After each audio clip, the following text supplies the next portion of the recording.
na manumpa na po kaming... I still Point have of the floor. order. I have the floor, Mr. Point of President. order. I have the floor, Mr. President. A point to of make order, way Mr. President. for Session- taking of the session oath is before the suspended. presiding officer.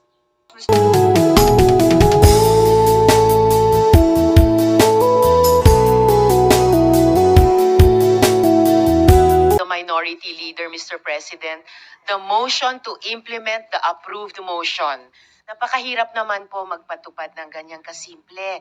Mr. President, under Section 3 of our Rules of Procedure on Impeachment Trials, the presiding officer shall administer the prescribed oath or affirmation to the members of the Senate then present and to the other members as they shall appear, whose duty it shall be to take the same.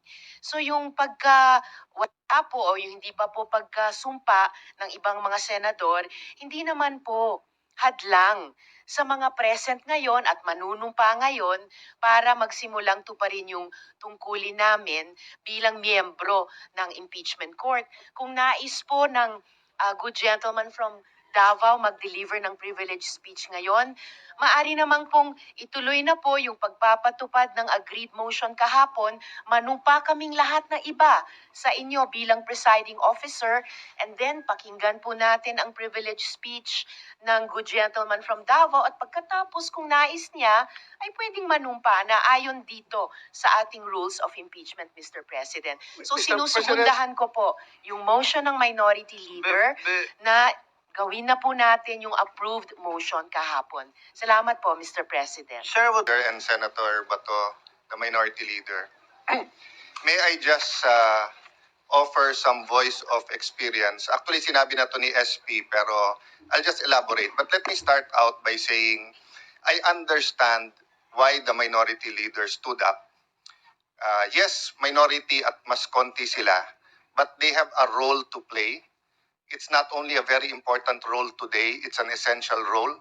It's not only a role in our legislative session, it's a role in holding the second highest person in our government accountable. They have fought for that not just yesterday, but the minority leader, despite running for Congress, have continued, in Tagalog, tinutukan to. And in fact, I have to apologize to him, medyo mas tama ka na yung forthwith means agad. Pero tinignan ko na yung Filipino version, isusunod agad.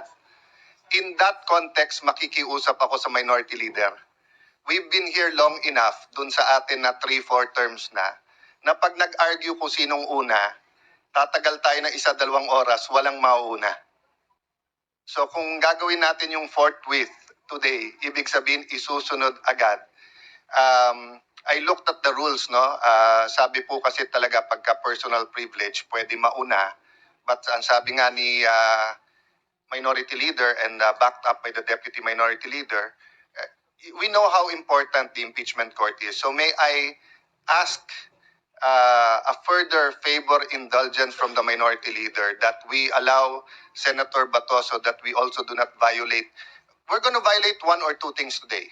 Violate the agenda, dahil sa agenda talaga mag-oath taking, or violate our rules, dahil sabi sa rules, anytime pwede kang tumayo sa personal privilege. So may we ask for the indulgence ng minority to allow Senator Bato to deliver his speech because binanggit niya to sa akin kahapon. Kung ako nagkulang, pasensya na po kayo dahil ang pakiusap niya kahapon, bago mag-oath, magsasalita siya. So if we can allow him, then with the permission of the majority leader, I'll volunteer you to forthwith immediately, agad-agad move na we take our oath as members of the impeachment court. If it's acceptable to the minority leader. It's not the perfect solution, sir, but I hope it's acceptable. Suggestion.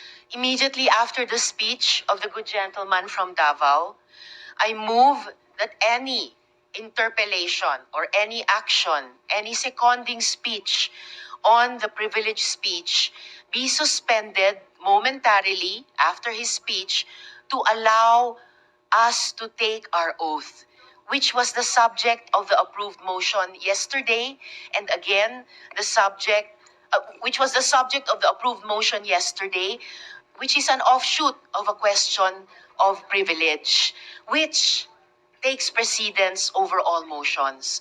So I restate my motion, Mr. President, to momentarily suspend any action, whether interpellation or seconding speech on the privileged speech of the good gentleman from Davao, para sa wakas bigyang daan yung naprubahan nating motion kahapon Point of na manumpa order. na po kaming I still Point have of the floor. order. I have the floor, Mr. Point of President. order. I have the floor, Mr. President. A point to of make order, way Mr. President. for Session- taking of the session oath is before the suspended. presiding officer. Mr. President, and I'd just like to reiterate that I wasn't being rude, but simply recognizing the fact that the point of order takes precedence over all other motions. Also, that there is in fact a motion already pending on the floor, already acknowledged as well by our majority leader, which requires a vote. Duly noted, but the chair is not. Respect, Senate President, the Deputy Minority Leader is proposing yet another motion on top of the pending motion. The chair That will is not allowed. The chair has not. Thank you very And then much. the chair will rule on the colleagues.